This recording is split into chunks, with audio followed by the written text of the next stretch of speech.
ఆత్మీయ ఆరాధన సందేశము ద్వారా మహోన్నతుని యొక్క విద్యను క్రమముగా నేర్చుకుంటున్నటువంటి మీ అందరికీ మన ప్రభువును రక్షకుడును కృపాసత్య సంపూర్ణుడునైన యేసుక్రీస్తు వారి పేరిట నా హృదయపూర్వకమైన వందనములను తెలియజేయుచున్నాను. ఈ భూమి మీద మనిషికి అత్యంత విలువైనది, కోల్పోకూడనిది ఏదైనా ఉన్నది అంటే అది దేవుడు అనుగ్రహించిన ఆత్మరక్షణ. చాలామంది అనుకుంటారు ఆస్తిని కోల్పోకూడదని, వచ్చే రాబడిని కోల్పోకూడదని, ఆరోగ్యాన్ని కోల్పోకూడదని, పేరు పలుకుబడులను కోల్పోకూడదని భావిస్తారు. ఎందుకంటే వారు అతి తక్కువ ఆయుష్లో మాత్రమే ఆలోచన చేస్తున్నారు. అయితే దేవుని జ్ఞానమును నేర్చుకున్నటువంటి వారి యొక్క ఆలోచన ఏ విధంగా ఉంటుందంటే దీర్ఘకాలికమైనటువంటి చూపు, దీర్ఘకాలికమైనటువంటి దృష్టి. ఈ శరీరాన్ని విడిచిపెట్టినా కానీ ఆత్మకు నిత్యకాలము రక్షణ చేకూరాలి అనేటువంటి భావనతో దేవుడు నేర్పించినటువంటి జ్ఞానమును బట్టి ఆత్మకు కలిగే రక్షణ గొప్పది అని ఎంచుకున్న వారే ధన్యులు. మనిషికి తన బ్రతుకులో ఆత్మరక్షణ లేకపోతే అతడు ఎన్ని సాధించినా, ఎంత గొప్పవాడైనప్పటికీ ప్రయోజనం లేదు. అతడు ఒక దేశానికే అధినేత కావచ్చు, అతడు ఒక పెద్ద కంపెనీకి యజమాని కావచ్చు, తరతరాలకు తరగని ఆస్తి అతనికి ఉండొచ్చు, ప్రపంచం అంతటి చేత అతడు కీర్తింపబడవచ్చు.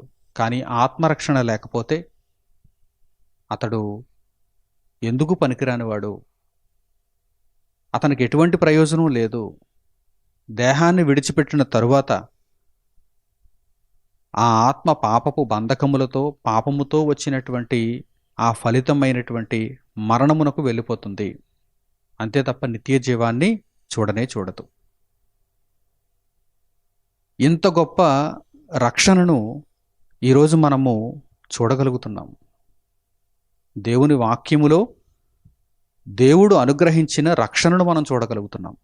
యేసుక్రీస్తు ప్రభు మన ఆత్మలకు దయచేసిన విడుదలను మనం చూడగలుగుతున్నాం. ఈ రక్షణలో ప్రవేశించటానికి మనము ప్రయత్నం చేస్తున్నప్పుడు, ఈ రక్షణలో కొనసాగడానికి మనం ప్రయత్నం చేస్తున్నప్పుడు, ఈ బ్రతుకు కాలంలో అపవాది అయిన వాడు కొంతమంది మనుషుల చేత కావచ్చు, కొన్ని పరిస్థితుల ద్వారా కావచ్చు, ఆటంకములను కలిగిస్తాడు. అటువంటి పరిస్థితులలో మన యొక్క ఆలోచన విధానం ఎలా ఉండాలి అనేదే ఈరోజు మనం నేర్చుకోబోతున్నటువంటి పాఠం. దేవుని రక్షణను మనము పొందుచున్నప్పుడు, దేవుని రక్షణను పొంది అందులో కొనసాగుచున్నప్పుడు కలిగే ఆటంకములు కలుగక మానవు. ఆటంకములు వస్తాయి. ఎవరికైనా సరే ఆటంకములు అనేవి ఉంటాయి. అయితే ఒక్కొక్కరికి ఒక్కో విధంగా ఒక్కొక్కసారి భర్త తరపు నుండి ఆటంకాలు రావచ్చు, మరొకరికి భార్య తరపు నుండి ఆటంకాలు రావచ్చు. అలాగే తల్లిదండ్రుల తరఫు నుండి పిల్లలకు రక్షణ విషయంలో ఆటంకాలు రావచ్చు. అలాగే పిల్లల తరఫు నుండి తల్లిదండ్రులకు రక్షణ విషయంలో ఆటంకాలు రావచ్చు. బంధువుల యొద్ద నుండి ఆటంకాలు రావచ్చు. ప్రజాప్రతినిధుల నుండి ఆటంకాలు రావచ్చు. అధికారుల దగ్గర నుండి ఆటంకాలు రావచ్చు. ఆటంకములు పలు విధములు. అలాగే ఆయా పరిస్థితులను కూడా అపవాది అయిన వాడు ఆటంకాలుగా మనకు సృష్టిస్తాడు. అంటే దేవుని రక్షణలో మనం కొనసాగుతున్నప్పుడు అపవాది అయిన వాడు ఈ రక్షణలో నుండి మనలను ఎలాగైనా సరే దారి మళ్లించటానికి ఆటంకములను సృష్టిస్తాడు. అయితే అటువంటి పరిస్థితులలో మన యొక్క ఆలోచన విధానం ఎలా ఉండాలి? ఆటంకం వచ్చిందని చెప్పి అబ్బో రక్షణలో కొనసాగడం చాలా కష్టం, ఈ ఆటంకాన్ని అయితే నేను అధిగమించలేను, నేను వెనుదిరిగిపోతాను, పక్కదారి పట్టేస్తాను అని ఒక పనికిరాని నిర్ణయాన్ని మనం తీసుకోవాలా? రక్షణ ఎంత విలువైనది! రక్షణ ఎంత విలువైనది! ఇంత గొప్ప రక్షణను మీరు నిర్లక్ష్యము చేస్తే ఎలాగూ తప్పించుకొందురు అని పరిశుద్ధ గ్రంథంలో వ్రాయబడింది. దేవుడు మానవాళికి ఇచ్చినటువంటి ప్రకృతి అంతా ఒక ఎత్తు అయితే, దేవుడు మనుషులకు అనుగ్రహించిన రక్షణ మరో ఎత్తు. దేవుడు మనిషికి ఇచ్చినటువంటి ప్రకృతిని మనం చూస్తే ఎంతో గొప్ప సంపద కదండి. ఈ భూమి మీద దేవుడు అనుగ్రహించినటువంటి సంపద చాలా గొప్పది. అది ఒక బంగారపు ఖనిజం కావచ్చు, వెండికి ఉన్నటువంటి లోహాలు కావచ్చు, మిగిలినటువంటి లోహాలు కావచ్చు, అలాగే ఎన్నెన్నో నిక్షేపాలు, ప్రజలకు ఉపయోగపడేటువంటి నిక్షేపాలను దేవుడు ఉంచాడు. భూమి ఇచ్చే పంట, అటవీ సంపద, ఎన్నెన్నో ఎన్నెన్నో. ఇదంతా ఒక ఎత్తు అయితే దేవుడు మనిషికి అనుగ్రహించినటువంటి రక్షణ మరో ఎత్తు. ఈరోజు ఈ భూమి మీద చిన్న చిన్న వాటిని, కొద్ది వాటిని మనిషి గొప్పవిగా చూస్తూ వీటిని కోల్పోకూడదు అనుకుంటున్నాడు. ఆస్తిని కోల్పోకూడదని, ధనాన్ని కోల్పోకూడదని, ఉద్యోగాన్ని కోల్పోకూడదని, అందాన్ని కోల్పోకూడదని, ఆరోగ్యాన్ని కోల్పోకూడదని, పదవిని కోల్పోకూడదని, ఇలా చిన్న చిన్న వాటిని కోల్పోకూడదని వాటిని కాపాడుకుంటూ అహర్నిశలు వాటి కొరకు కష్టపడుతున్నాడే కానీ, దేవుడు నాకు అనుగ్రహించినటువంటి రక్షణను కోల్పోకూడదని అంత తీవ్రతతో ఎందరో ఆలోచిస్తున్నారు. అసలు రక్షణను మీరు సంపాదించుకున్నారా? రక్షణలో మీరు అడుగు పెడితే ఆ రక్షణను మీరు ఎంత జాగ్రత్తగా కొనసాగించుకోవాలి అనేది ఈరోజు ఈ పాఠంలో మీరు నేర్చుకోబోతున్నారు. అనేక ఆటంకములు సృష్టింపబడతాయి. అందరికీ రక్షణ విషయంలో ఆటంకములు ఎదురవుతూ ఉంటాయి. వాటిని మనము అధిగమించి తీరాలి. ఎందుకంటే రక్షణ అనేది ఒక గొప్ప స్వాస్థ్యం. రక్షణ అనేది దేవుడు అనుగ్రహిస్తున్నటువంటి ఒక గొప్ప స్వాస్థ్యం. దీనిని మనం పోగొట్టుకోకూడదు. ఏవేవో సాకులు చూపించి, కారణాలు చూపించి, ఇదిగోండి వీరికి ఇష్టం లేదంట, వారికి ఇష్టం లేదంట, మరి అందరినీ నేను సాటిస్ఫై చేయాలి కదా, అందరికీ నేను అనుకూలంగా బ్రతకాలి కదా, కనుక రక్షణ విషయంలో ఫలానా వారికి ఇష్టం లేదట కనుక నేను వెనుదిరిగిపోతున్నాను అని మీరు అనుకుంటే అసలు మీకు రక్షణ యొక్క విలువ అర్థం కాలేదని అక్కడ చెప్పాలి. మీరేమని కారణాన్ని చూపిస్తున్నారు? పతిదేవుడండి, మరి నా భార్య అండి, మా తల్లిదండ్రులండి, మా పిల్లలండి, మా బంధువులండి, మా వర్గపు వారండి, మా ఊరి ప్రెసిడెంట్ గారండి, మా అధికారులండి, ఈ కారణాలను చూపించి వీరు ఒప్పుకోవటం లేదండి, వీరు ఆటంకాలుగా ఉన్నారండి, నేను బైబిల్ చదువుతానంటే వారు ఒప్పుకోవటం లేదండి, నేను ప్రార్థన చేసుకుంటానంటే వారు ఒప్పుకోవటం లేదండి, నేను వాక్యాన్ని నేర్చుకుంటానంటే వారు ఒప్పుకోవటం లేదండి, నేను దేవుని పని చేస్తానంటే వారు ఒప్పుకోవటం లేదండి అని చెప్పి వారిని మీరు సాకులుగా చూపించి వారికి మీరు భయపడుతూ రక్షణను మీరు కోల్పోతే ఇక్కడ ప్రధానమైనటువంటి విషయం ఏంటి? మీకు రక్షణ యొక్క విలువ అర్థం కాలేదని చెప్పాలి. ప్రియులారా, ఈ సంగతిని జాగ్రత్తగా పరిశుద్ధ గ్రంథపు వెలుగులో మనం ఆలోచన చేద్దాం. అలాగని మీరు అనొచ్చు, మరి తల్లిదండ్రులను సన్మానించమని ఉంది కదా, పిల్లలను ప్రేమించమని ఉంది కదా, ఏ సహోదరుని ద్వేషించవద్దని ఉంది కదా, ఎవరి మనసు నొప్పించవద్దని ఉంది కదా అని మీరు అడగచ్చు. ఏమంటే రక్షణ విషయంలోనా ఇలాంటి సాకులు మనం చూపించుకునేది? రక్షణ విషయంలోనా? రక్షణ అన్నింటికంటే ఉత్తమమైనది. అందుకే యేసుక్రీస్తు ప్రభువారు అంటున్నారు, ఎవడైనను నా నిమిత్తము తల్లిదండ్రులను కానీ, పిల్లలను కానీ, భార్యను కానీ, భర్తను కానీ, ఈ లోకములో ఉన్న దేనినైనా కానీ విడిచిపెట్టుకుంటే నా నిమిత్తము వారు వీరిలో ఏ ఒక్కరిని కూడా పట్టించుకోకుండా రక్షణ గొప్పది అని ఎవరైతే నా కొరకు ముందడుగు వేస్తారో వారే 100 రెట్ల ఫలాన్ని పొందుతారు, నిత్య జీవానికి వారే అర్హులవుతారు అని యేసుక్రీస్తు ప్రభువారు తెలియజేస్తున్నారు. అంటే అక్కడ ఆయన ఉద్దేశం లోకంలో ఉన్న వారిని ద్వేషించుకుంటూ వెళ్ళమని కాదు, రక్షణకు అడ్డొస్తే మీరు రాజీ పడకూడదు అని యేసుక్రీస్తు ప్రభువారు తెలియజేస్తున్నారు. ఏమంటే రక్షణకు అడ్డొచ్చేస్తే రాజీ పడేటువంటి ఆలోచన మనం కలిగి ఉండొచ్చా? ఈరోజు నేను యేసుక్రీస్తు ప్రభువారిని నా రక్షకునిగా అంగీకరించాను. లోకంలో చాలామందికి ఇష్టం లేకపోవచ్చు. నా స్వంత వారికే నేను యేసుక్రీస్తు ప్రభువుని అంగీకరించటం యేసుక్రీస్తు ప్రభువు కొరకు బ్రతకడం ఇష్టం లేకపోవచ్చు. మరి వారి ఇష్టానికి నేను లోబడి దేవుని ఇష్టాన్ని కాదనుకుంటే నేను శరీరాన్ని విడిచిపెట్టిన తర్వాత నా కొరకు ఆలోచించేదెవరు? నాకు నిత్యత్వపు లోకాన్ని ఇచ్చేదెవరు? దేవుడు కదా. కనుక దేవుని నిమిత్తము నేను మొట్టమొదటి నిర్ణయాన్ని తీసుకోవాలి. ఆ తర్వాతే ఎవరైనా.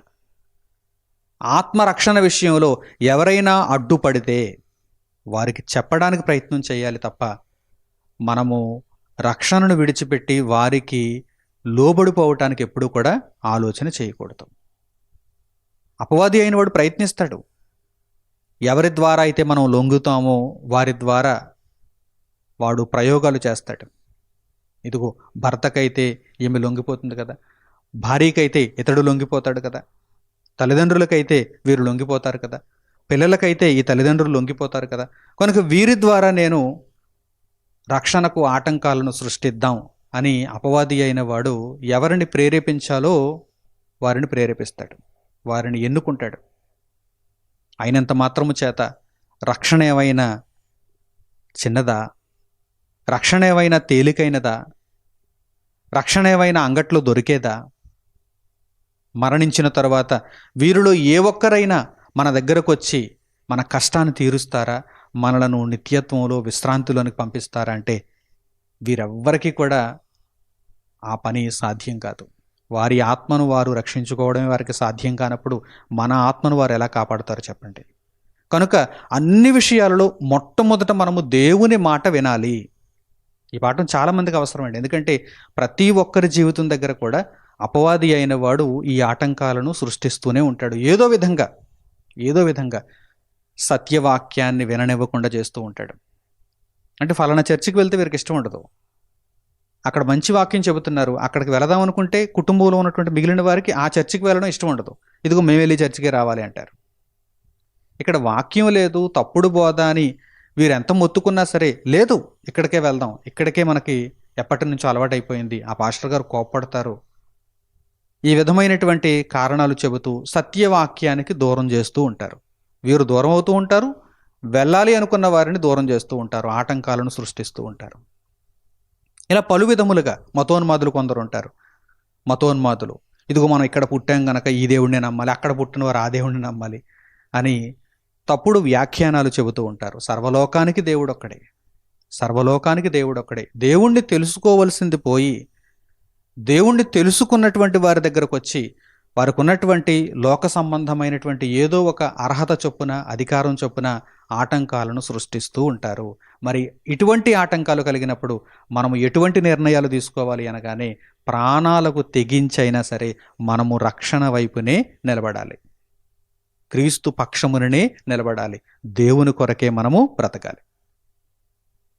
ఒకవేళ అలా బ్రతకని వారైతే అసలు వారు దేవునికి సంబంధించిన వారే కారు. యేసుక్రీస్తు ప్రభువారు అంటున్నారు, నాగటి మీద చెయ్యి పెట్టావు, నీవు ముందుకే కొనసాగాలి.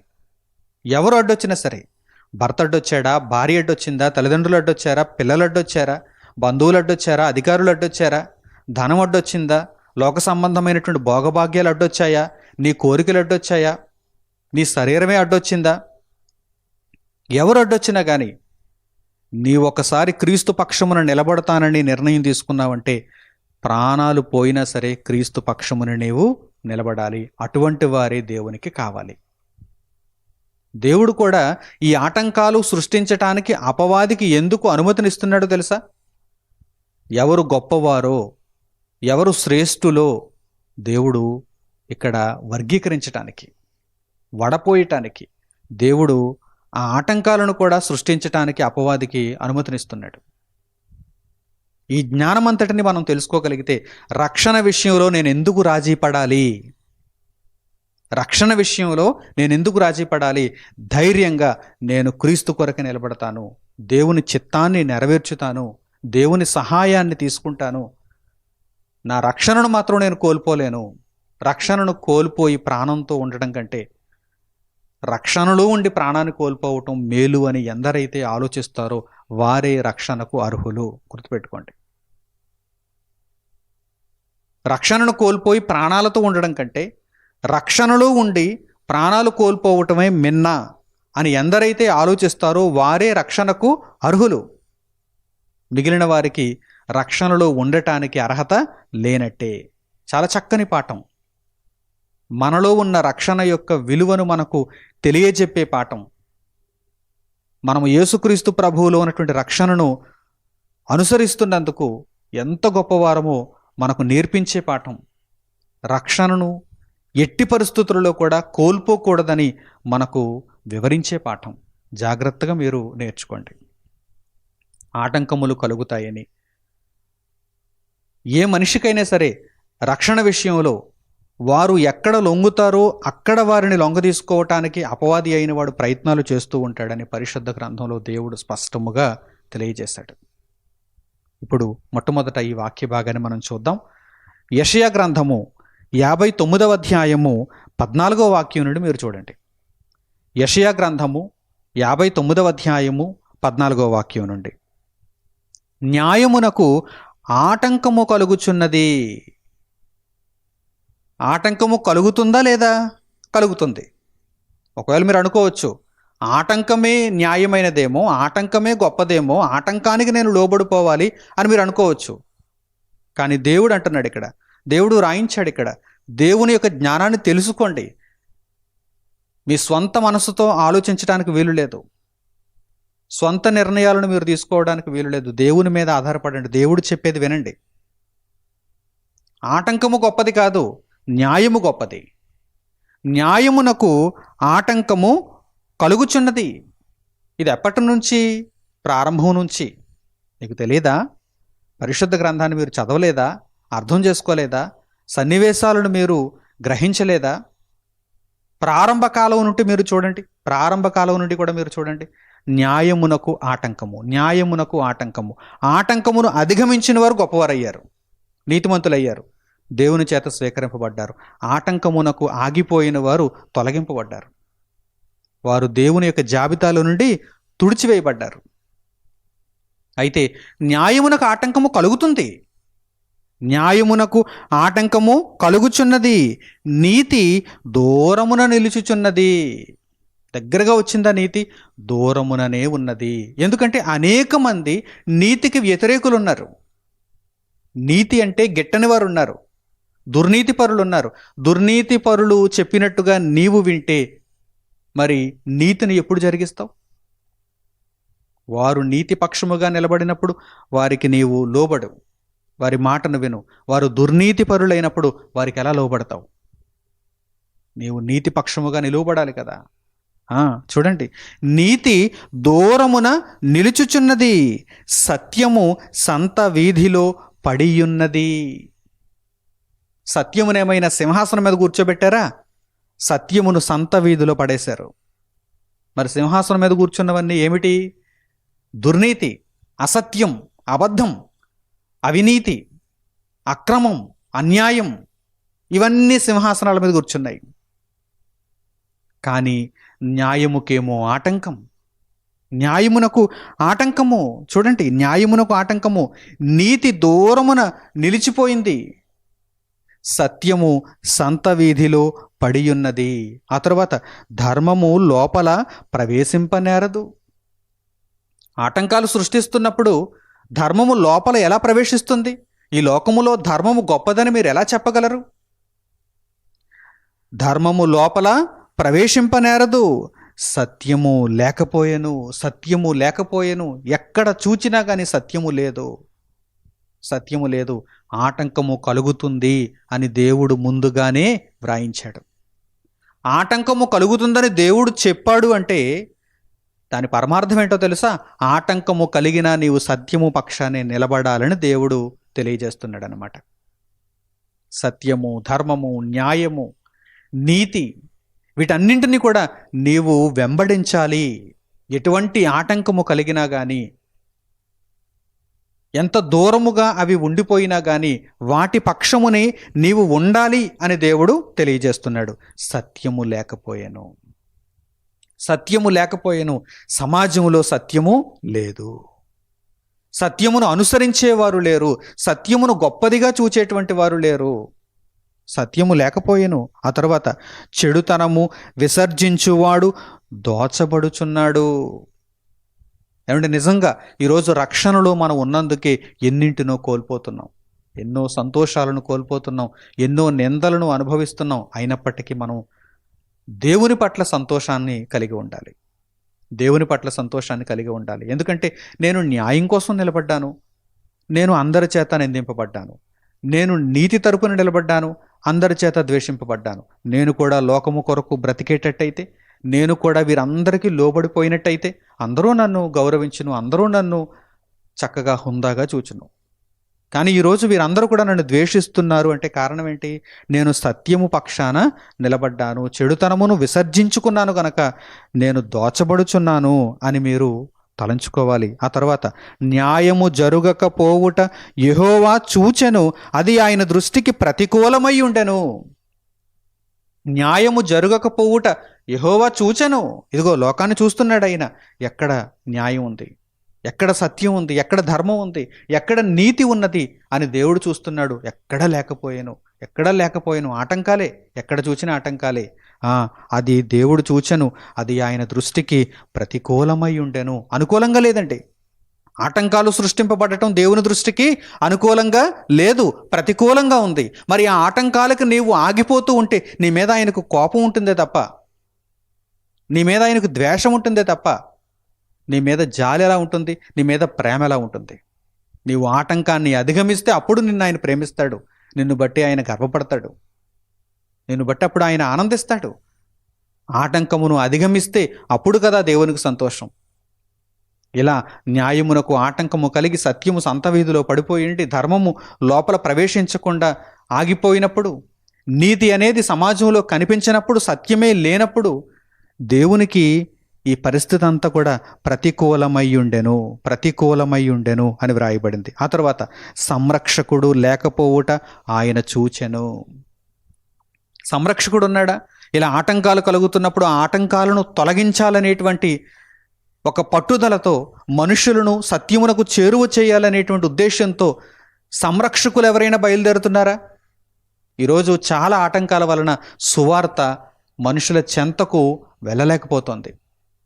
ఎన్నో ప్రయత్నాలు చేస్తున్నా కానీ మరల ఎన్నో ఆటంకాలు అపవాది అయిన వాడు కూడా సృష్టించటం వలన ఇదిగో సువార్త సత్యము మనుషుల చెంతకు వెళ్ళలేకపోతుంది. మరి ఆ ఆటంకాలను తొలగించటానికి సంరక్షకులు పుడుతున్నారా? లేదు. సంరక్షకుడు లేకపోవుట ఆయన చూచాడు. ఏది? నా వాక్యాన్ని ప్రజల చెంతకు మోసుకొని పోయేటువంటి దాసులు, వీరులు ఎక్కడ కనిపిస్తున్నారు? దేవుడే చూసుకుంటాడులే అని వదిలేస్తున్నారు. దేవుడే చూసుకుంటాడులే. సంరక్షకునిగా నీ ఉండాలి. ఒకవేళ ఆటంకాలు సృష్టింపబడుతున్నాయా, నా పల్లెకు దేవుని వాక్యము అందకుండా ఏమైనా ఆటంకాలు సృష్టింపబడుతున్నాయా, నేనే ఒక సంరక్షకునిగా నిలబడాలి. నా ప్రాంతానికి దేవుని వాక్యం వినిపించకుండా ఏవైనా ఆటంకాలు సృష్టింపబడుతున్నాయా, అయితే నేనే నిలబడాలి. నేనే దేవుని వాక్యాన్ని ముందుకు తీసుకుని వెళ్ళాలి. సంరక్షకునిగా నేనుండాలి.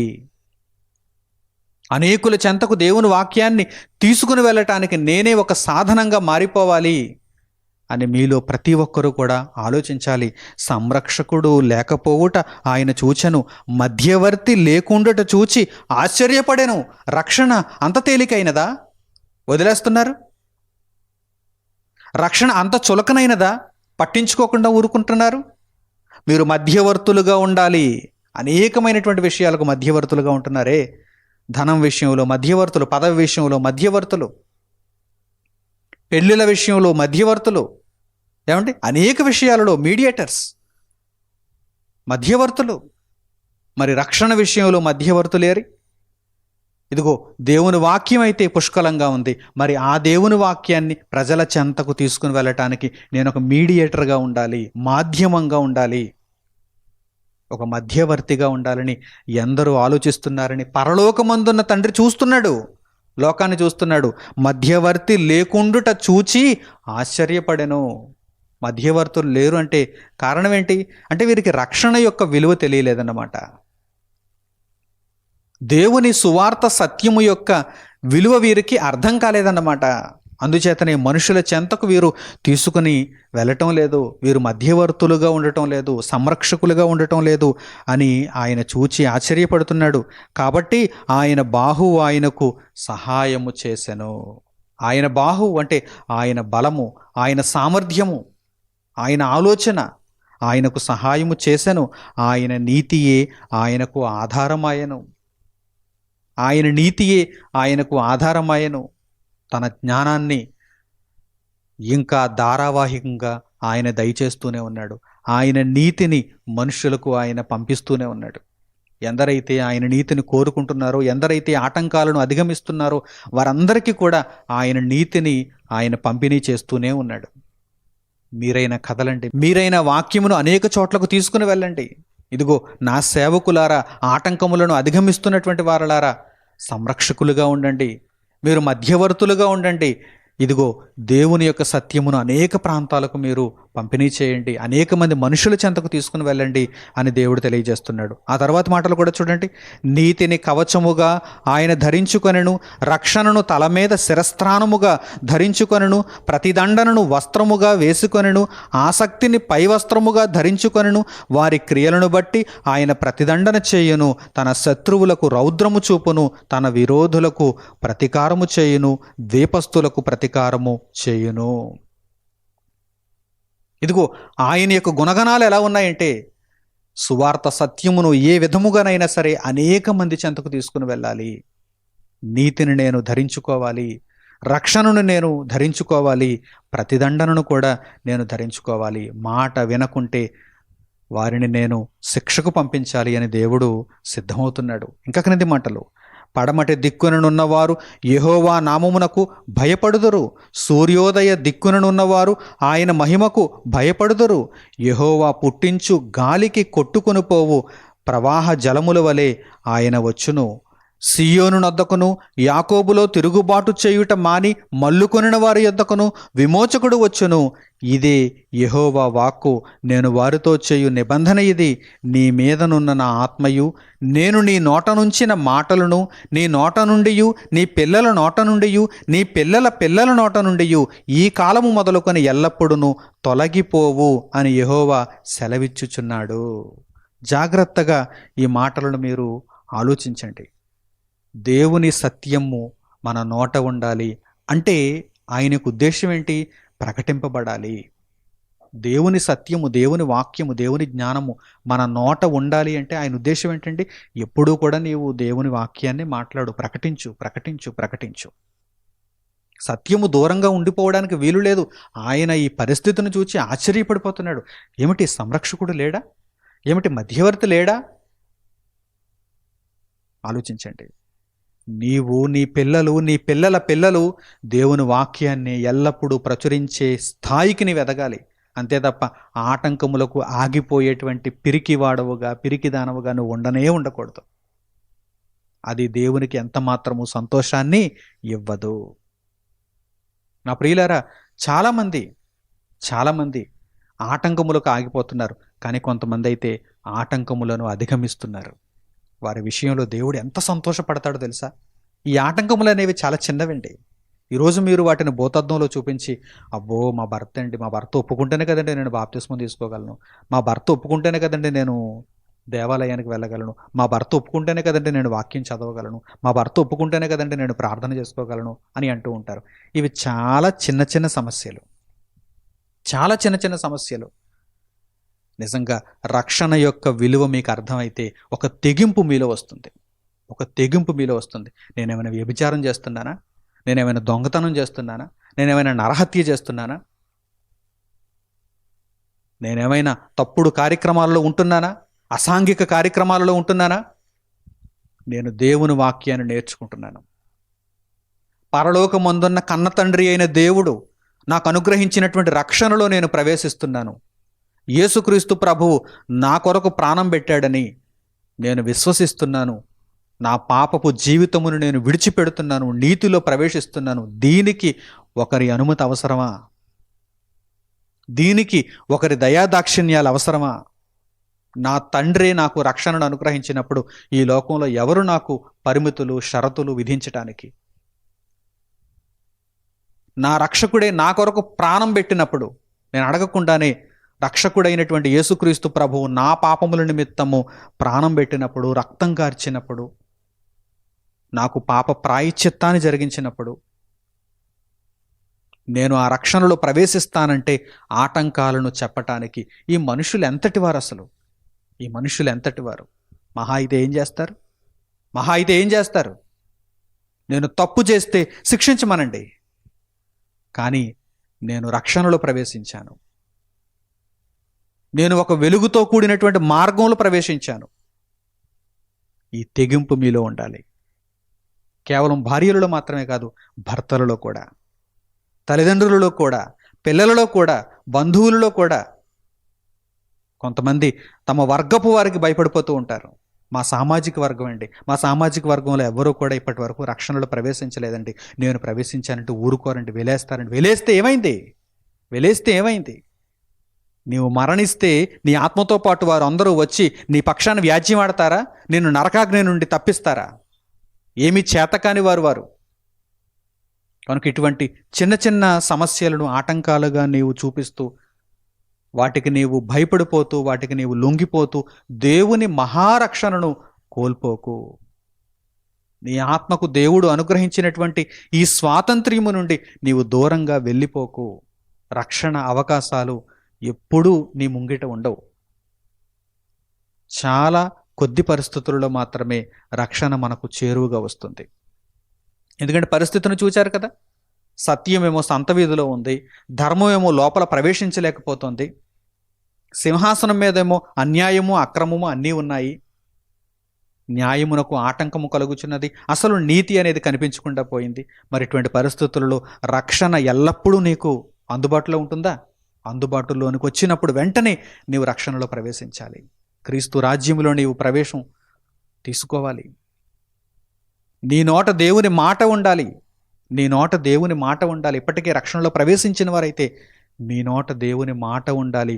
అనేకులకు ఈ రక్షణ సువార్తను మీరు ప్రకటిస్తూ ఉండాలి. మీ నోట, మీ పిల్లల నోట, మీ పిల్లల పిల్లల నోట దేవుని మాట ఉండాలని దేవుడు ఆశిస్తున్నాడు. సర్వలోకానికి దేవుడైనటువంటి తండ్రి ఇదిగో ఇంత గొప్ప జ్ఞానాన్ని ఈరోజు మన చెవులకు వినిపిస్తున్నాడు. రక్షణ చాలా పవిత్రమైనది, రక్షణ చాలా గొప్పది, ఉన్నతమైనది. అది ఒక స్వాస్థ్యము. రక్షణ అనేది ఒక స్వాస్థ్యము. ఆ స్వాస్థ్యమును ఎల్లప్పుడూ కూడా మీరు పొందటానికి, కాపాడుకోవటానికి, నిత్యకాలము భద్రపరుచుకోవటానికి మీరు ప్రయత్నం చేయాలి. అంతే తప్ప చిన్న చిన్న ఆటంకాలను చూపించి, ఒకప్పుడైతేనండి నేను చాలా గొప్ప భక్తిలో ఉండేదానండి, ఈ మధ్యకాలంలో నాకు వివాహం అయిందండి, ఈ మధ్యకాలంలో నాకు ఉద్యోగం వచ్చిందండి, ఈ మధ్యకాలంలో నేను ఒక కోర్సులో జాయిన్ అయ్యానండి, ఈ మధ్యకాలంలో ఒక వ్యాపారం ప్రారంభించానండి, బైబిల్కి దూరం అయిపోయానండి, భక్తికి దూరం అయిపోయానండి, చర్చికి దూరం అయిపోయానండి. చెప్పుకోవడానికి సిగ్గుగా లేదా? ఈ మాటలు చెప్పుకోవడానికి సిగ్గుగా లేదా? ఈ చిన్న చిన్న కారణాలను ఆటంకాలుగా చూపించి దేవుని వాక్యానికి దూరం అయిపోయానని మీరు చెప్పుకుంటూ మరలా మిమ్మును మీరే అక్కడ సముదాయించుకుంటున్నారు. నేను చేసిందేమి నేరం కాదు, ఆటంకం వచ్చింది కనుక ఆగిపోయానంటున్నారు. ఈ పరిస్థితులలో దేవుడు ఎంత మాత్రము మీరు చెప్పినటువంటి కారణాలను ఆమోదించడు, అంగీకరించడు. ఎట్టి పరిస్థితులలో కూడా రక్షణలో మీరు ఉండి తీరాల్సిందే అంటున్నాడు ఆయన. ఆటంకములు కలుగుతాయి. ఎందుకంటే లోకము సత్యమును ప్రేమించటం లేదు, లోకము న్యాయమును అంగీకరించడం లేదు, లోకము ధర్మమును ప్రవేశించనివ్వటం లేదు, లోకము సత్యమునకు సింహాసనం వేయటం లేదు. కనుక ఆటంకములు తప్పనిసరిగా కలుగుతాయి. ఆ ఆటంకములను అధిగమించాలనే కదా దేవుని వాక్యం నీకు సెలవిస్తోంది. ఆ ఆటంకాలను ఎప్పుడైతే నీవు అధిగమించావో, రక్షణలో నీవు కొనసాగుతున్నావో, అప్పుడే కదా నీవు నిత్యత్వాన్ని పొందగలవు. ఈ విషయాన్ని దేవుడు నేర్చుకోమంటున్నాడు. ఇక ఎప్పుడు కూడా అటువంటి కారణాలను చెప్పొద్దంటున్నాడు. ఒకవేళ ఒక భయంకరమైనటువంటి ఆటంకమే నీకు కలిగినా కానీ దేవునికి ప్రార్థించు, దేవుని సహాయాన్ని తీసుకో. ఈ ఆటంకమును అధిగమించటానికి నీ సహాయాన్ని నాకు అనుగ్రహించు తండ్రి అని దేవుని మీద ఆధారపడాలే కానీ ఆ ఆటంకాన్ని ఒక అలుసుగా తీసుకొని దేవుని యొక్క భక్తికి నీవు దూరం అయిపోతే నిన్ను కాపాడేదెవరు, నిన్ను రక్షించేదెవరు, నిన్ను పట్టించుకునేదెవరు? కనుక ఎప్పుడు కూడా అటువంటి పరిస్థితుల్లోనికి వెళ్ళవద్దు. ఆటంకాలను సాకులుగా నీవు చూపించవద్దు. ఆటంకం వచ్చిందంటే దానిని అధిగమించాలి అని దేవుని దగ్గర నుండి బలాన్ని పొందు. ఆ ఆటంకాన్ని అధిగమించు. అనేకులకు ఒక స్ఫూర్తిగా నిలబడు. అనేకులకు ఒక స్ఫూర్తిగా నిలబడు. ఇదిగో ఈమె ఎంత గొప్ప భక్తిపరురాలంటే ఇంటిలో ఎవ్వరూ ఒప్పుకోకపోయినా ఎంతో గొప్పగా దేవుని వాక్యాన్ని నేర్చుకుంది, దేవునికి ప్రార్థన చేస్తోంది, దేవుని చిత్తాన్ని నెరవేరుస్తుంది, దేవుని బిడ్డగా బ్రతుకుతుంది, ఒక పవిత్రతను కొనసాగించుకుంటుంది, పరిశుద్ధతను ప్రేమిస్తోంది అని నిన్ను చూచిన వారందరూ కూడా ఒక స్ఫూర్తిగా నీ జీవితాన్ని ఒక గొప్ప ప్రేరణగా వారు పొందాలి. అంతటి గొప్ప జీవితం మనలో ఉండటానికి మనం ఎల్లప్పుడూ కూడా సాధన చేస్తూ ఉండాలి. అపవాది అయిన వాడు ఊరకనే ఎవరిని విడిచిపెట్టడు. అందరికీ ఆటంకాలను సృష్టించడానికి వాడు ప్రయత్నాలు చేస్తూ ఉంటాడు. వాడి యొక్క ఆటంకములన్నింటినీ కూడా దేవుని సహాయముతో మనము అధిగమించి తీరాలి. ప్రారంభ శతాబ్దంలో దేవుని సంఘములలో కూడా క్రీస్తు సువార్త సత్యమునకు ఆటంకములుగా కొందరు వ్యక్తులు కనిపిస్తున్నప్పుడు పౌలు గారు అట్టివారి విషయంలో జాగ్రత్తలు తీసుకోమంటున్నారు, వారికి దూరంగా ఉండమంటున్నారు. ఆటంకములను సృష్టిస్తున్నారు గనక వారు సహోదరులే గనక ఆ సహోదరులకు మీరు గౌరవం ఇచ్చి వారిని మీరు పూజించి ఆ ఆటంకములనే సాకులుగా చూపించి దేవుని యొక్క జ్ఞానానికి దూరం అయిపోండి అని పౌలు గారు ఏమైనా చెప్పారా? లేదండి. చూడండి ఏం చెప్పారో చూడండి, మీ కళ్ళారా మీరు చదవండి. ఎందుకంటే ఈరోజు చాలామంది ఇలాగే తయారవుతున్నారు. ఆటంకాలను సాకులుగా చూపించి దేవుని వాక్యానికి దూరం అయిపోతున్నారు. భలే దొరికింది ఆటంకం అనుకుంటున్నారు. ఇది మా మంచికే వచ్చినట్టుంది ఆటంకం. ఉద్యోగం వచ్చిందండి, చాలా బిజీ అండి, మరి ఉదయం 8 గంటలకి స్టార్ట్ అయిపోతుందండి, ఈవినింగ్ 8 అయిపోతుందండి, మరలా 12 అవర్స్ డ్యూటీ అండి. గొప్పది మరి 12 అవర్స్ డ్యూటీ. సరే 12 అవర్స్ డ్యూటీ చేస్తున్నావు, ఏం చెప్పుకుంటున్నావు ఇంతకీ? ప్రతిరోజు చేయమంటున్నారండి, వీక్లీ ఆఫ్ కూడా ఇవ్వటం లేదండి, అందుకే నేను చర్చికి రావటం లేదండి, అందుకే నేను వాక్యాన్ని విడిచిపెట్టేశానండి, అందుకే నాకు ప్రార్థనా జీవితం పోయిందండి. చెప్పుకోవడానికి సిగ్గుగా లేదా? సిగ్గుగా లేదా? మునుపటి కాలంలో ఒకానొక వ్యక్తి నా దగ్గరకు వచ్చి ఏమంటాడంటే, ఏంటయ్యా నువ్వు దేవుని వాక్యాన్ని వినటానికి రావటం లేదు, కూర్చోవటం లేదు, ఏమైపోతున్నావు? ఆ టైంలో నువ్వేమైపోతున్నావు అంటే, సరిగ్గా ఆ టైంలోనేనండి నాకు డ్యూటీ వేస్తున్నారు. నేను దేవుని వాక్యాన్ని ప్రకటించే టైం ఏదో చూసుకుని ఆ టైంలో నీకు డ్యూటీ వేసేస్తున్నారు. పోని వేస్తే వేశారు. ఏం చేయాలి నువ్వు? ఆటంకాన్ని అధిగమించడానికి ప్రయత్నం చేయాలి. ఆటంకాన్ని అధిగమించడానికి ప్రయత్నం చేయాలి, అంతే తప్ప దానిని ఒక సాకుగా చూపించి, భలే దొరికింది సాకు చెప్పుకోవడానికి, కారణం చెప్పుకోవడానికి. సార్ అడుగుతారు, అడిగినప్పుడు ఈ విధంగా చెప్పేద్దాం, తప్పించేసుకోవచ్చు. అప్పుడు నేనేమంటానని అనుకున్నాడు, ఓహో అంత గొప్ప ఉద్యోగం వచ్చేసిందా నీకు, ఓహో అంత ఊపిరి సలపనివ్వకుండా నిన్ను జాబులో వారు వాడేసుకుంటున్నారా, ఆహా పోనీలే బాబు, జాబు ముఖ్యం కదా, జాబు ఉన్నతమైంది కదా, జాబు గొప్పది కదా, వెళ్ళు వెళ్ళు బాగా సంపాదించుకో అని వదిలేస్తాను అనుకున్నాడు. నేను అసలు ఎలాంటి దేవుని వాక్యానికి ఏమైనా కొంచెం తక్కువ స్థానం ఇచ్చినట్టు తెలుస్తున్నా, అసలు ఆ ఛాయలు ఏమైనా కనిపిస్తున్నా వెంటనే తోక కత్తిరించేస్తాను. వెంటనే దేవుని దగ్గర ఆటలు పనికిరావు. దేవుణ్ణి మోసం చేద్దాం అనుకుంటున్నారా? ఒక భయంకరమైనటువంటి కష్టం వచ్చినా కానీ, ఒక భయంకరమైనటువంటి ఆటంకం వచ్చినా కానీ వాటిని అధిగమించడానికి సైతము ప్రయత్నం చేస్తూ దేవుని వాక్యాన్ని వినేటువంటి వారే దేవుని దగ్గర గొప్పవారు అవుతారు. కొంతమంది ఉన్నారు, కొంతమందికి అసలు నడవడానికి అవకాశం లేదు, వీల్ చైర్లో వచ్చేవారు. వీల్ చైర్లో వచ్చి ఒక ఫస్ట్ ఫ్లోర్లో లేకపోతే సెకండ్ ఫ్లోర్లో దేవుని వాక్యం ప్రకటింపడుతున్నప్పుడు ఆ మెట్లు ఎక్కలేక, వీల్ చైర్లో మరి మెట్లు ఎక్కడం సాధ్యం కాదు, లిఫ్ట్ లేదు, మెట్లు ఎక్కలేక ఆ కారణం చూపించుకుని వారి ఇంటి దగ్గర ఉండిపోవచ్చు. నేను వీల్ చైర్కి పరిమితం అయిపోయానండి, ప్రస్తుతానికి రాలేనని చెప్పుకోవచ్చు. కానీ అక్కడి వరకు వచ్చి ఆ క్రింది ఫ్లోర్లో, గ్రౌండ్ ఫ్లోర్లో ఉండిపోయి అక్కడికి ఆ బాక్స్ సౌండ్ వస్తుంటే ఆ సౌండ్ ద్వారా వాక్యం వింటూ నేర్చుకునేవారు, అక్కడ నోట్స్ రాసుకునేవారు. కారణం చెప్పుకోవడానికి వాళ్ళకే ఉంది మరి, ఏమంటే వాళ్ళకు కూడా ఒక కారణం చెప్పుకోవచ్చు. వారు కూడా మరి అలా చెప్పుకున్నారా? అలా కారణం చెప్పుకోవడానికి వారు ఏమైనా ఆలోచన చేశారా? లేదు. నేను ఈ ఆటంకాన్ని అధిగమించాలి. ఒక యాక్సిడెంట్ అయిపోయింది, సరే ప్రస్తుతానికి నేను వీల్ చైర్కి పరిమితం అయిపోయాను, అయితేనే వీలైనంత మట్టుకు వెళ్దాం, వెళ్ళి దేవుని వాక్యాన్ని విందాం. చెప్పచ్చు, కారణాలు అయితే చెప్పచ్చు. ఏమంటే నేను వీల్ చైర్ పరిమితం అయిపోయాను, మరి ఇక వచ్చిన మెట్లు ఎక్కలేను కనుక కింద కూర్చుని ప్రయోజనం ఏముంది, కనుక ఇంటి దగ్గర ఉండిపోయాను, టీవీ చూసుకుంటూ కూర్చుండిపోయాను, తర్వాత మీరు చెప్పినటువంటి మెసేజ్ ఏ మెమరీ కార్డులోనూ వేసుకుని వింటానులే అని చెప్పుకోవచ్చు, కారణాలు చెప్పుకోవచ్చు. ఎప్పుడు వింటాడో ఎవడు చూడొచ్చాడు ఏం తెలియదు. తర్వాత ఇక దానికి ఆధారం ఏమీ లేదు. అప్పటికప్పుడు ఆ పరిస్థితిని గట్టెక్కేయడానికి మెమరీ కార్డులో మెసేజ్, తర్వాత వింటానులే, ఖాళీ ఉంటే వింటానులే అని చెప్పుకోవడం. ఇటువంటి కారణాలు వేటిని కూడా దేవుని దగ్గర చెప్పటానికి వీలు లేనే లేదు. మీకు నిజంగా దేవుని యొక్క రక్షణ ఎంత విలువైనదో అర్థమైపోతే అసలు ఇంత ఎక్స్ప్లెనేషన్ ఇవ్వాల్సినటువంటి అవసరమే లేదు. ఎందుకు చెప్పాలండి కారణం? ఎందుకు చెప్పాలి కారణం? ప్రతి ఆటంకాన్ని నేను అధిగమించి తీరాలి. దేవుని కోసం, దేవుని వాక్యాన్ని వినడం కోసం, సువార్త ప్రకటన కోసం కొంత దూరం నేను వెళ్ళాల్సి వచ్చిందా? వెళ్ళడానికి కాలికి చెప్పులు కూడా లేవా? ఎండ భగభగ మండిపోతుంది, అయినా సరే కాళ్ళు కాలిపోతున్నా నడిచి వెళ్తానండి అని అనేవాడే కదా గొప్పవాడు. కాలికి చెప్పులు లేవు, వెళ్ళడానికి ఆటో లేదు, బస్సు లేదు, సైకిల్ లేదు, స్కూటర్ లేదు. మరి అన్ని వసతులు నీకు సమకూరుస్తారు. మరి ఒక ఏసీ బుల్లెట్ ట్రైన్ తీసుకొచ్చి నిన్ను పంపిస్తాడు మరి దేవుడు. న్యాయమునకు ఆటంకము కలుగుతుందిరా నాయనా అని చెప్తుంటే ఆయన మాటలు వినిపించటం లేదా? ఆయన గోడు నీకు తలకెక్కటం లేదా? న్యాయమునకు ఆటంకం ఉంది, ధర్మం లోపల ప్రవేశించలేకపోతుంది, నీతి తుడిచిపెట్టుకుపోయింది, సత్యం అసలు సంత వీధిలో పడిపోయింది. సత్యమునకు స్థానం లేదు, సింహాసనం లేదు, సంత వీధిలో పడేశారు సత్యాన్ని. మరి అటువంటి పరిస్థితులు లోకంలో ఉన్నప్పుడు ఆటంకములు కలుగుతాయి. ఆ ఆటంకాలను అధిగమించాలి. నువ్వు దమ్ముందా? ఆ ఆటంకాలను అధిగమించే దమ్ముందా? అయితే నువ్వు రక్షణలో ముందుకు వెళతావు, నిత్యత్వాన్ని సంపాదించుకుంటావు. దమ్ము లేదా? మిగిలిన వాటి అన్నింటికీ దమ్ముంది. ఏమంటే జుత్తు పట్టుకొని కొట్టేసుకుంటుంటారు ఒక్కొక్కసారి. దేనికోసం? సత్యం కోసమా? నీటి బిందు కోసం జుత్తు పట్టుకొని కొట్టేసుకుంటుంటారు. కర్రలో తెచ్చేసుకుని తలలో బాధేసుకుంటుంటారు పార్టీల కోసం, మాట అనుకుంటూ.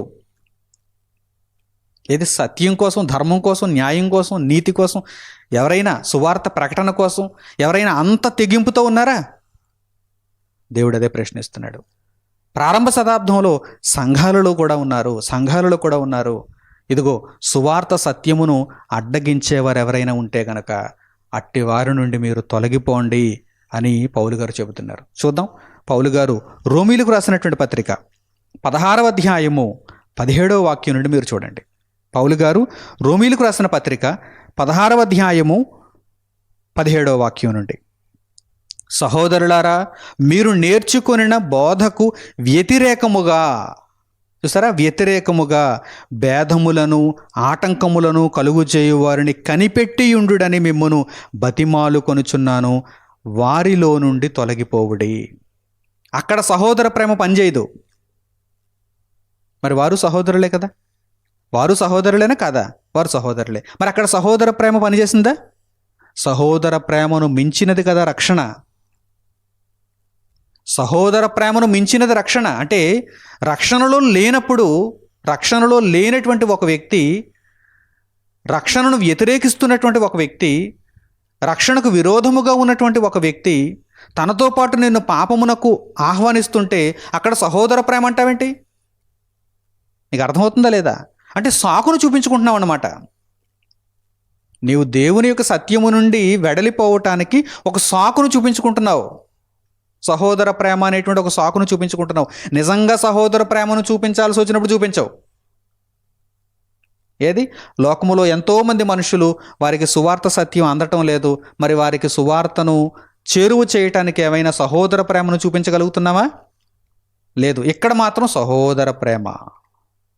మరి బ్రదర్ హర్ట్ అవుతాడేమోనండి, మరి సిస్టర్ హర్ట్ అయిపోతుందేమోనండి. దేనికి? తప్పుడు బోధను మనం వినకపోతే వారు హర్ట్ అయిపోతారేమో అనేటువంటి భావన మనలో వచ్చేసిందా? అంటే రక్షణ యొక్క విలువ నీకు తెలియలేదు, దేవుని ప్రేమ నీకు అర్థం కాలేదు. దేవుని ప్రేమనేమో నీవు త్రొంగలో త్రొక్కుతూ సహోదర ప్రేమ అండి. ఈరోజు నేను మరి వారికి తల దించకపోతే, వారికి నేను ఒప్పకపోతే వారు కోపగించుకుంటారు కనుక నేను వారికి వత్తాసు పలికేస్తాను. మరి దేవునికి, మరి సత్యబోధకు, దీనికి నీవు విరోధం అయిపోతావా? చూడండి, పౌలు గారు అంటున్నారు, సహోదరులారా, మీరు నేర్చుకొనిన బోధకు వ్యతిరేకముగా భేదములను ఆటంకములను కలుగుజేయు వారిని కనిపెట్టియుండుడని మిమ్మును బతిమాలు కొనుచున్నాను, వారిలో నుండి తొలగిపోవుడి. వారిలో నుండి తొలగిపోవుడి. అట్టివారు మన ప్రభువైన క్రీస్తుకు కాక తమ కడుపుకే దాసులు. వారు ఇంపైన మాటల వలనను ఇచ్చకముల వలనను నిష్కపటుల మనస్సులను మోసపుచ్చుదురు. మరి ఇటువంటి వారి దగ్గర మీరు ఉండాలా? అటువంటి వారిని గూర్చి సహోదర ప్రేమ, సహోదర ప్రేమ, సహోదర ప్రేమ అని చెప్పి మీరు ఆ సాకును చూపించి ఆ ఆటంకమునకు మీరు వెనుదిరిగిపోవాలా? ఆలోచించండి. వారు నిష్కపటులైనటువంటి వారి యొక్క మనస్సులను వారు ఏం చేస్తున్నారు? మోసపుచ్చుతున్నారు. కనుక అటువంటి వారి విషయంలో మీరు జాగ్రత్త పడండి. వారిలో నుండి తొలగిపోండి, వారికి దూరం అవ్వండి. లేదంటే చాలా ప్రమాదం పొంచి ఉంటుంది. ఆటంకాన్ని అధిగమించండి. వారు భేదములను సృష్టిస్తారు, ఆటంకములను సృష్టిస్తారు. కనుక ఆ ఆటంకములను మీరు అధిగమించాలి. బుద్ధి చెప్పాలి వారికి ఎదురు నిలుచుని బుద్ధి చెప్పాలి. వారికి దేవుని వాక్యాన్ని మీరు ఖండితముగా నేర్పించాలి. అంతే తప్ప వారికి మీరు లోబడిపోకూడదు.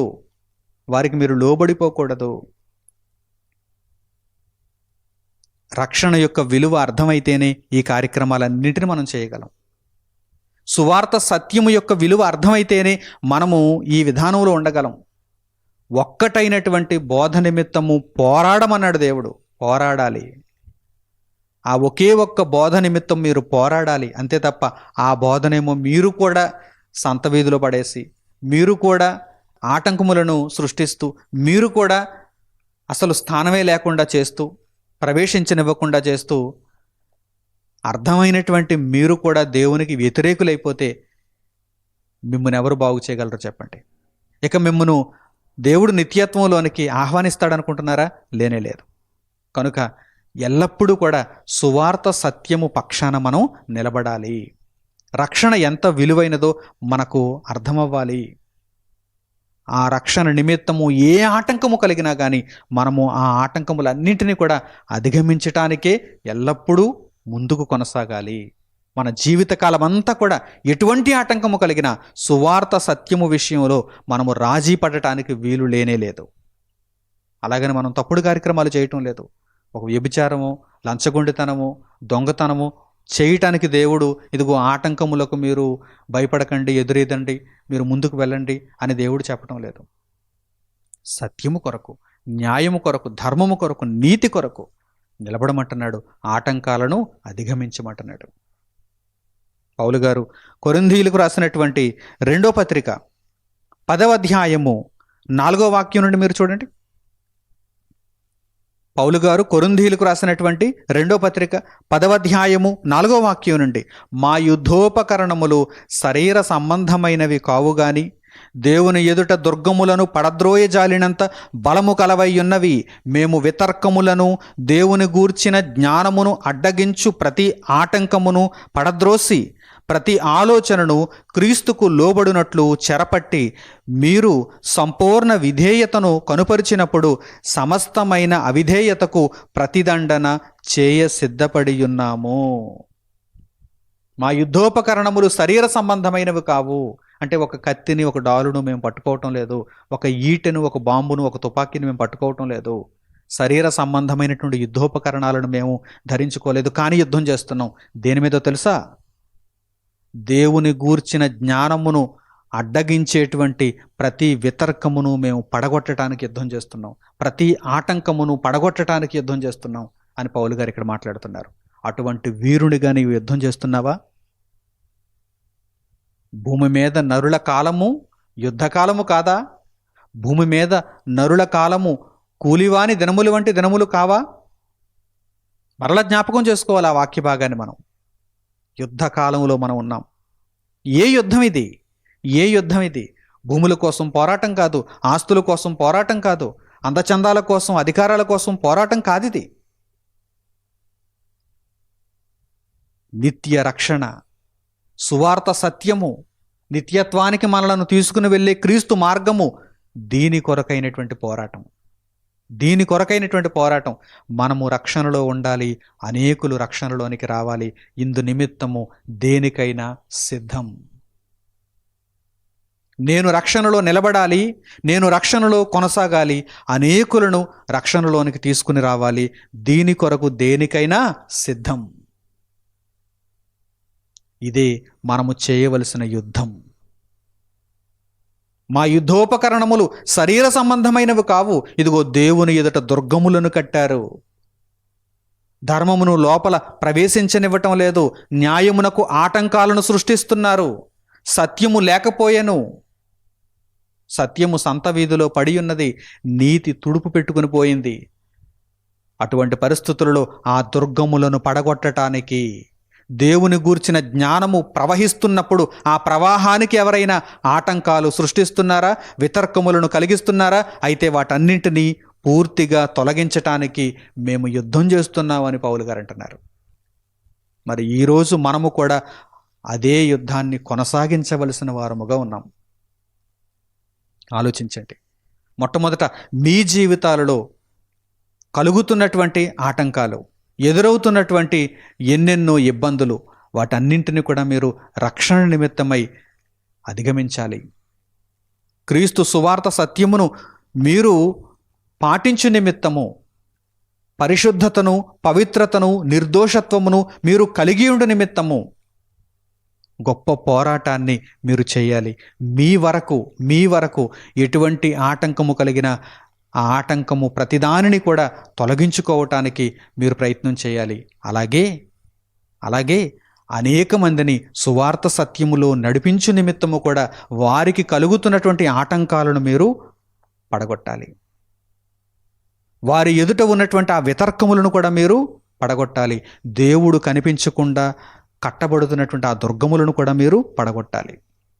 కనుక ప్రియులారా, ఈ వాక్య భాగం అంతా కూడా మీకు అర్థమైతే మీరు రక్షణలో నిలబడతారు, అనేకులకు రక్షణలో ప్రవేశించడానికి చేయూతనిస్తారు. ఇదే దేవుడు కోరుకుంటున్నటువంటి పని. ఇదే దేవుడు మనలో కోరుకుంటున్నటువంటి యుద్ధ నైపుణ్యం. ఇదే దేవుడు మనలో కోరుకుంటున్నటువంటి జీవిత సారాంశం. కనుక ఈ విషయాలన్నింటినీ గ్రహించిన వారై ఇక మీదట ఏ ఆటంకానికి కూడా మీరు భయపడకుండా, తలదించకుండా, రక్షణ ఎంతో ఉన్నతమైనదని ఎల్లప్పుడూ జ్ఞాపకాలలో ఉంచుకున్న వారై మీ బ్రతుకులను క్రీస్తు రక్షణలో నడిపించుకుంటూ, ఇంకను అనేకులకు రక్షణను పరిచయం చేస్తూ, ప్రభువు సేవార్థమై ఆయన తరపున బయలుదేరుతున్నటువంటి సైనికులై, ఆయన చేతిలో నీతి సాధనాలై మీ బ్రతుకును సార్థకం చేసుకుంటారని, దేవుని వాక్యానుసారంగా నడిపించుకుంటారని హృదయపూర్వకంగా కోరుకుంటూ ఈ సందేశమును ఇంతటితో నేను ముగిస్తున్నాను. తండ్రి అయిన దేవునికి ప్రార్థనలో ఏకీభవించండి. మహోన్నతుడును మహాపరిశుద్ధుడునైన మా కన్న తండ్రి, ఈ సమయమందు రక్షణ ఎంత గొప్పదో మాకు కళ్ళకు కట్టినట్టుగా వివరించినందుకు మా హృదయపూర్వకమైన కృతజ్ఞతాస్తుతులను మీకు తెలియజేస్తున్నాము. నాయన, అపవాది అయిన వాడు న్యాయమునకు ఆటంకమును కలిగిస్తున్నాడు. ధర్మమును లోపల ప్రవేశించనివ్వటం లేదు. నీతిని కనిపించకుండా చేశాడు. సత్యము సంత వీధిలో పడిపోయి ఉండేలా చేశాడు. అయితే తండ్రి, మీ ఆలోచనను ఎరిగినటువంటి మేము ఇక మీదట ఏ ఆటంకమును కూడా సాకుగా చూపించుకోకుండా ఉన్నతమైనటువంటి రక్షణ స్వాస్థ్యమును అందుకుని నిమిత్తము, ఆ రక్షణలో నిరంతరము కొనసాగు నిమిత్తము ఏ ఆటంకమునైనా ఎదిరించగలిగే సిద్ధ మనస్సును మాకు అనుగ్రహించండి. మీ బిడ్డలందరినీ ఈ విషయంలో తండ్రి జ్ఞాపకం చేసుకోండి. వారు మీ మీద ఆధారపడుతున్నప్పుడు వారి ఆటంకములను మీరు తొలగించండి. ఆ ఆటంకములను అధిగమించేటువంటి శక్తిని, సామర్థ్యమును, మనోధైర్యమును వారికి అనుగ్రహించండి.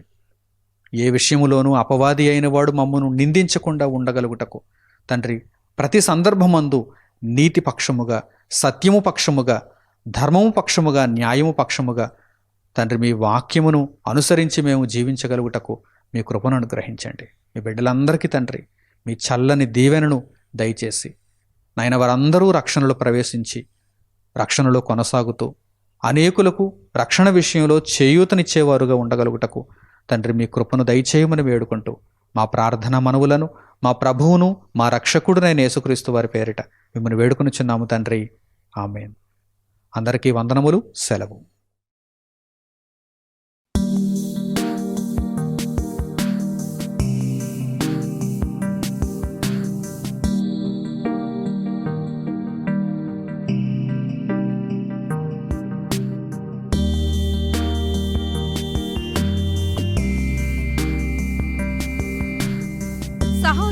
మణికుమార్ గారు ప్రసంగించిన ఎన్నో ఆత్మ సంబంధమైన సంగతులను ఉచితముగా వీక్షించుటకు మా యూట్యూబ్ ఛానల్స్ ను తప్పక దర్శించండి.